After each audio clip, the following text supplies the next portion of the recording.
Two men came to your door, and you did not let them in, and you did not care what had brought them there.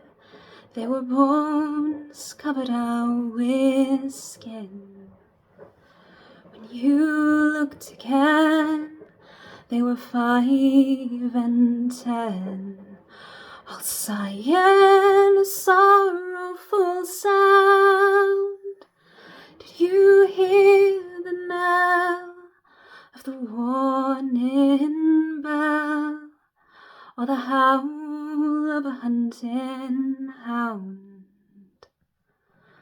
Then 100 more came to your door, a muttering and a macking then made. Still you scorned at the scathe, your Isaac laith, to keep them for the wind and rain.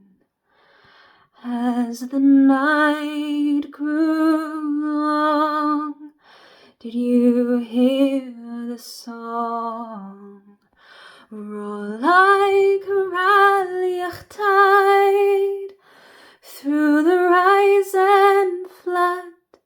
Did you hear your own blood, or the sound of a tear not cried? They will wait no more at your hard door, for their waiting days are done. There's no lock, no key that can hold back the sea. There's no chains on the rising sun.